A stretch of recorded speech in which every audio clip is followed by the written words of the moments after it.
tonight. Here I'm back with Randy Felice. We're doing this is part 2 of a 3-part. Randy's decided he's willing to share some of his secrets on things that have helped him continue with his success out of A&S Motorcycles in Roseville, California. We're glad to have him back. Randy, thanks for coming back on. No, thank you, Brian, for having me. Look forward to it. We're in the business or less experienced comparatively. There's a lot more, and those of you with a whole bunch of experience, there still could be something. So keep your ears perked up, right? Yeah, well, I wanted to say that one of the reasons I decided to do this or was interested in, or agreed to this is it helped me dig back into what I've learned and keeps it alive for me because there's so much things that we've been through over the last 20 or 30 years. And then going back and remembering how I got here helps me remember, oh yeah, we stopped doing that somewhere along the way. We need to get back into that, or at least, or tune it up. So this is helpful for me as I hope it is for someone else. Yeah, I'd have to think so. And we've already gotten, I already got here recently. I got an email asking for some of those checklists that you and I chatted about. So if I get those requests, I'll send them over to you and let you work with other dealers that are asking for some of that stuff you've offered up. But it's funny, you think about being in business and how easy it would be to get, I don't know whether it's comfort zone. I don't want to say in a rut. That's definitely a negative connotation. But you've got the ability to get a certain level of completion on what your expectations are, and setting a cruise control. And I'm not saying you ever did that, but it certainly could be easy for a lot of folks. So I think what you're talking about is re-engaging, continuing to be the student when you've been there long enough. You want to be the teacher, right? I've never been there before, but this is kind of that experience for me now. Okay, perfect. One thing you mentioned was success. The greater Sacramento area has gone through so many changes. It was once a center of tech and business and a booming economy, and then when the tech bubble burst, many of the people, almost all the tech left our area. It's a lot of government and a lot of bedroom community, but nowhere near the wealth that was once here. I mean, it's still a strong community, but it's not like San Jose area or Los Angeles area where there's lots of mega rich people. Mm-hmm. So I would say we're not always as successful, and sometimes we have really tough years, and I think that's what's really driven me to staying with the processes, building new, asking for help, trying to find new answers, because we really struggle to keep a 30,000 square foot building full of European motorcycles that are not inexpensive, right? And so it's that is the reason I think that we've kept on this path. If people were throwing money at us every day or bringing it or buying a new bike every 6 months, I don't know if we would be the same dealership. Busy in your back room full of money, counting your money. I think it's, it's hard in this space anyway. And I think, with like when we had the recession before, you guys down there got hit a lot harder than I did. In my dealers that I worked with up here, I was up in the Portland, I did Oregon and Southern Idaho. And we were, I would say comparatively to what you guys experienced in that time, we were pretty insulated. We did not have as bad of a time up here with that. But I do remember as a district manager when that was going on with Honda, just being encouraged when I would go and sit with an owner who was like, clear the slate, hit the reset button. He or she were ready to go and say, well, we're digging in. We're not, it's this like batten down the hatches or whatever sort of scenarios to be referenced. But there was a lot of, you could tell when a guy was ready to say, well, we were accustomed to what we were accustomed to, and it's always changing, and we're ready to go to bat and step up, which was encouraging. That was obviously that was what was needed. to stay in the fight. Absolutely. And if you have a good, solid management team and you're following your numbers, and when you start to see things change, you can move quickly, or hopefully you've moved even before the economy turns down, or people what their buying habits have changed. So all of this is very important. Keep looking forward. Mm-hmm. I think one of the pivotal things that we discussed that we were going to chat about now, and it came from sort of learning, but you got to ask for help. If you're an owner or manager at a location at a power sports dealership or a dealership otherwise, you gotta go after and learn those things you don't know. And I think that was kind of the core sort of topic we had talked about, was asking for help and starting there. Yeah, when I was now this was a family business I mentioned in the last episode or podcast of it. My parents retired in 2003, and I had been working with the business since about 1990. So, but my parents were managing the store. I was parts manager. I had the title of general manager, but really, my dad was a real strong personality who made things happen. My mom was the financial person, and uh, I pretty recently come out of college. They retired, and that's when, at that moment I realized that I really didn't have any management experience. I had worn the title of manager, but didn't really know how to work with people.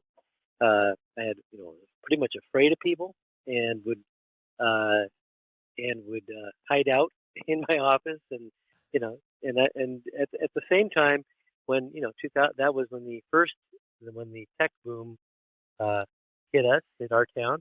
So it wasn't like money, things were just going to happen on their own. Our business needed a real manager. So I was talking to my mom, and she says, "You know what? You may think you're a manager, but you probably need to go back and figure out some way to uh, really look at your management skills." So I went on the internet or whatever it was at that time, however I looked it up, and found a first-time managers class. And this is a 1 or 2 day seminar. I don't remember the name of the company. I think it was Lorimar or something like that back then. I don't know if they're still doing it.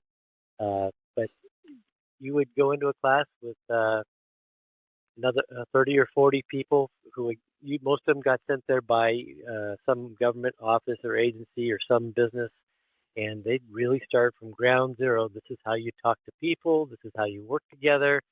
This is this is how you assign tasks. And I think might have been the first time I heard the words "how much" and "by when." So you don't just have a talk about what you're going to do. You come to an agreement about something, and you don't leave until you say, "Okay, how much and by when." So what's going to get done, and when's it going to be done by? Yep. So that was a real eye opener for me, and that allowed me to move down the path of what I needed to become a real general manager. So, and we're talking business coaching, getting to the point where you've got the meetings and things figured out. These, work through the issues, talk them through, build, a process around that. Where do you go next? Well, the one thing about business coaching is you could do it forever, but the real magic is, and if you have a good business coach like we did, is he teaches somebody in the group becomes the uh, the accountability coach, because that's what a business coach does in the beginning. They teach you all the structure, and then they are the accountability coach. They come and talk to the general manager or the dealer principal or both and say, "Okay, you guys said you were going to do this when we were sitting together," and because he'll sit in on almost all the meetings, not the departmental meetings, but he'll sit in all company meetings, and he'll sit in on the the manager meetings. We'll come to an agreement of how much by when. Then he'll meet with just like in this case it was Jeff and I, and say, "Okay, how much did you get done?" we didn't do anything. We got busy, or we got it. But usually, what happens, we want to show them, hey, we did what we said we were going to do, and we were proud of it.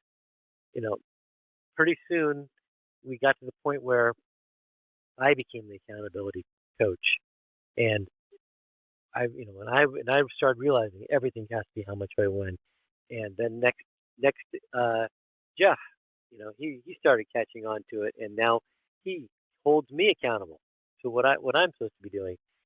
I'm dealer principal. He's general manager. I'm sales manager.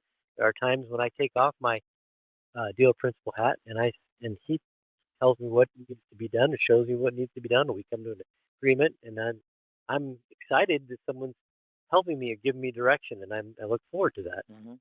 So that's when you may not need a business coach as much or at all after once the organization has become seasoned. But how long would you imagine that takes? I mean, obviously it depends on who you get in your staff and who's there and how much tenure they have and how you gel and all these other things, I'm sure. But is the process like that for a dealer who's listening? Let's say a dealer's listening to this and they're like, I never had a business coach. This is nothing like I've ever heard. What if I want to do that? What do they envision if they do it decently or versus if they fast track and find a way to fast track it with a really good coach and really everybody participating appropriately? Is this they can have great progress in a year, or it takes 10, or they can get great progress in a month and a half? What do you kind of? Well, we were a $15 million business at that time, 2003. So it was a monster. We were doing selling police bikes. We were selling 350 BMWs. Other than our police bikes we were selling, it was a big business, and we were very dysfunctional. So we'd already been, since 1968 to 2003, been, pretty much shooting from the hip. So it took a long time to get that big monster under control. We did it from 2003 to 2009. So that's a long time. If you have a smaller business, if you have somebody who can step up and become the accountability coach quickly, and with the idea of not so what can happen with a business coach, and I think kind of happened with us, is we became addicted to it. We never had a thought of an end. But I think if you use a business coach, you should be looking for, the getting everything set up, and then looking for an end date with by this time, this person is going to be our new accountability coach, or these two people, or whoever wants to stand up and do it, and so you're not paying, because it's not cheap. Right. It's based on the price, the amount of income of your dealership in some cases, or sometimes a flat fee. But the better the business coach, the more it's going to cost. So you want to make sure you're weaned off of it, and you're managing your own processes, and you'll start using other people as business coaches, and you'll start looking for other people for advice or accountability. It might be the manufacturer, your rep, someone else in your family, like my father. I go to him, and still to this day, and say, hey, here's what's going on. What do you think? So you learn, when you're an accountability coach for your business, you learn to use other people to help you keep you accountable, or get ideas. Tell me about the future and where you think you are in the present, and let's see if we can plug this or change this up and make it work. But I always appreciated that, and I still to this day, go and interact with a business owner who didn't go to work at I always use the IBM example. Young kids are like, what's IBM? But I always think like, these are business owners that didn't go to work, and have a solid, steady job at IBM. They chose to go and risk things and be a shot caller, as they say, in the cool kids club. They make their own choices. They don't, do what is maybe popular. They make tough decisions, but they're, that's hard to have a company come and say, well, here's all the boxes we want you to fit within to do business with us. And of course, as a business owner, you're like, no, that's not how I've been successful in the past. So I guess you find the middle ground with them, and they hopefully find the middle ground with you to get, what you want done in the market with that brand. But yeah, they can be a huge resource, but I think that's definitely a hard headbutting area commonly.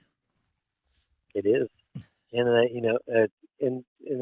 mean, realistically, there are times when especially in some of the bigger brands where someone comes in, they have an agenda, they want to get something done and move on to the next part of that company, and they come up with a whole bunch of ideas in their meeting, and then they come to you and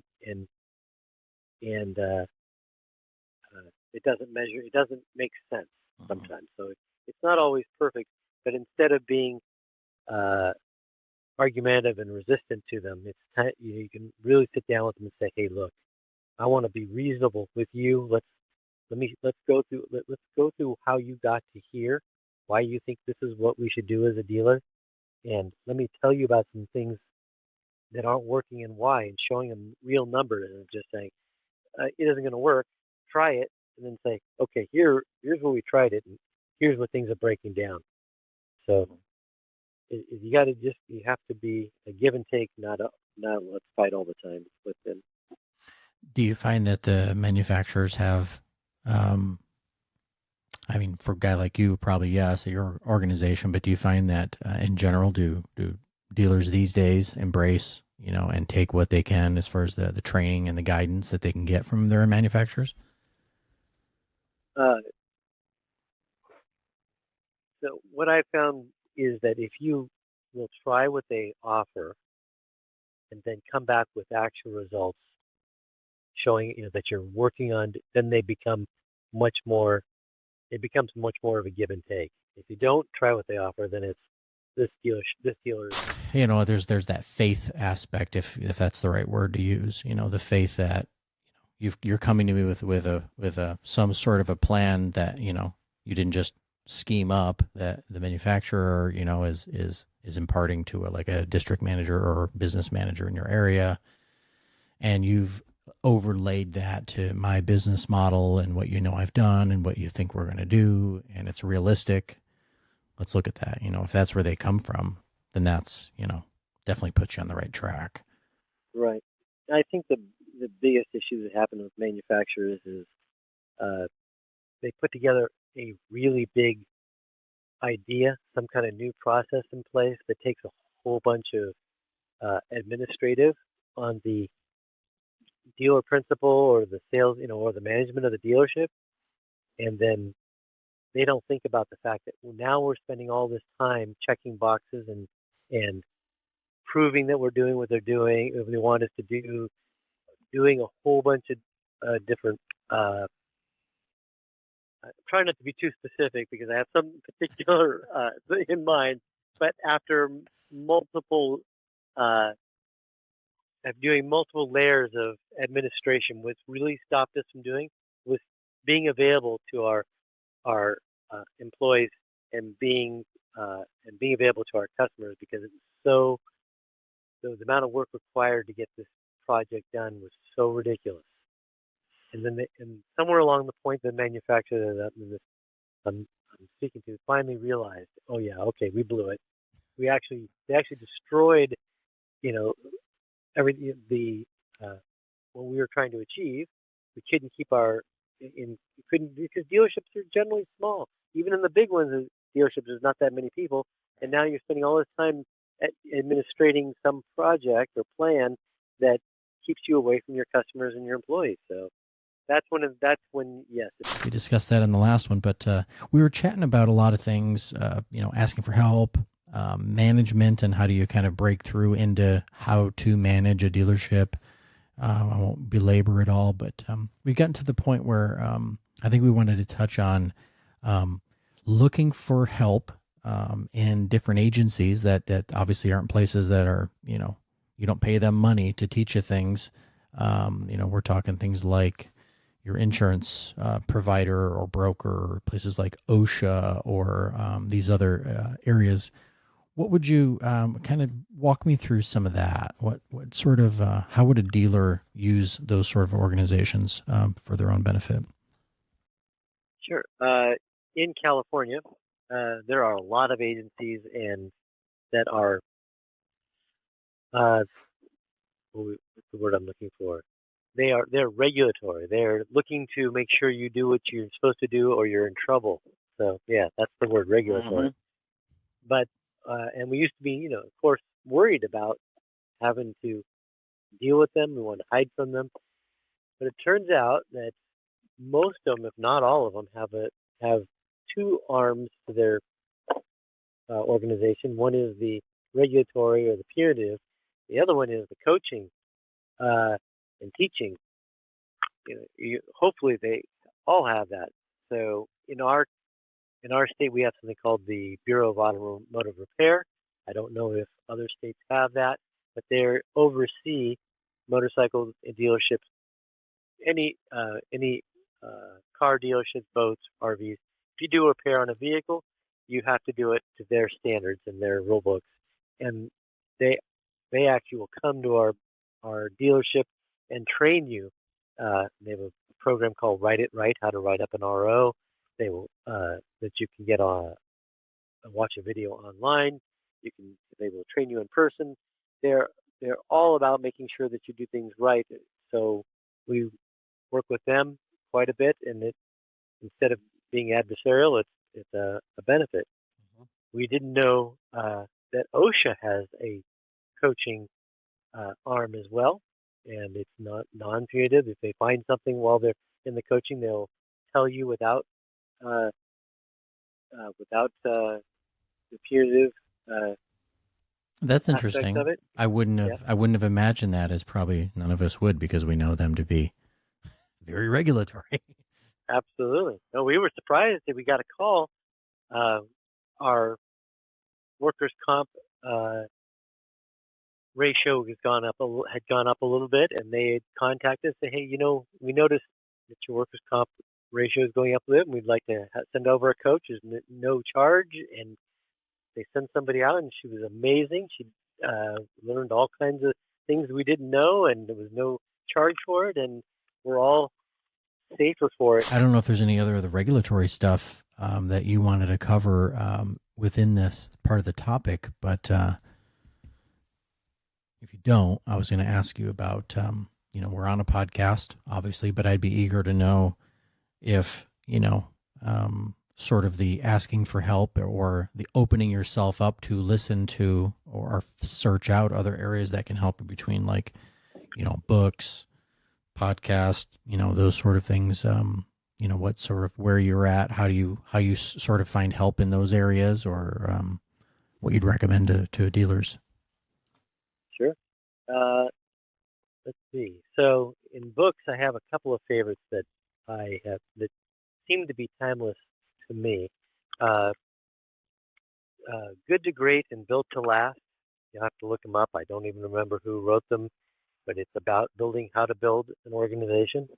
And so those are absolutely my two favorite books. Uh, the next one would be Who Moved My Cheese? And That's a good I'm one. sure that's been mentioned a million times, but it really helps with when you're adding all this process into place. Might be a good place to start for a book for everybody in the dealership to read before you start making a lot of changes. And it's a story about the mouse who's always used to go to one place to get their cheese, and then one day it's gone, and how you deal with something to change. So that's a good one. And in the customer service realm, I mentioned last time Jeffrey Gitomer, uh, customer service. Uh, Customer satisfaction is worthless. Customer loyalty is priceless. And anything that Jeffrey Gitomer's written, I'm a big fan of. So those are some books I've read that I like. I mean, as long as you're out looking, you'll probably find something that's going to help you. It's more about spurring your brain to keep in the search mode. Absolutely. This is the best podcast I found so far. Woohoo! Well, that's why I was so excited just to see when it came around. There is one called Dealership Playbook that's all automotive, and you have to listen. In my opinion, you got to listen for hours before you get the gem. But we have got a couple of real gems out of that podcast. Okay. I'm a member of Ethical F&I Managers on Facebook, and that's a group of F&I managers that talk about the compliance and ethical ways to sell back-end product. 30 Sales a Month is another Facebook group that I'm on, and that's for salespeople who get together and talk about what it takes to get to 30 sales a month as a salesperson, which might be a little, at least in our business, in our European motorcycle business, that would be quite a goal to hit. But so that's another podcast that I like. Thanks again for listening to this lost tape of the Dealership Fixit podcast. These guest interviews still hit hard, and we're bringing them back re-edited, sharpened up, and focused entirely on what matters, helping dealerships like yours improve, grow, and win. If you got something out of this one, hit that share button or forward it to a dealership friend who needs it. And make sure you're following the show so we can keep bringing you more content like this with convos with people shaping the power sports industry. Catch you on the next one. Still guessing what to pay on a used bike? Still holding aged units that just won't move? It's time for a real system. Moto Hunt's ultimate used inventory playbook shows how the best dealers are finding better inventory, pricing trades right, and turning used bikes faster with fewer mistakes and more margin. It's short, real, and free to download right now. Visit dealers.motohunt.com to grab your copy or check for the link in the notes.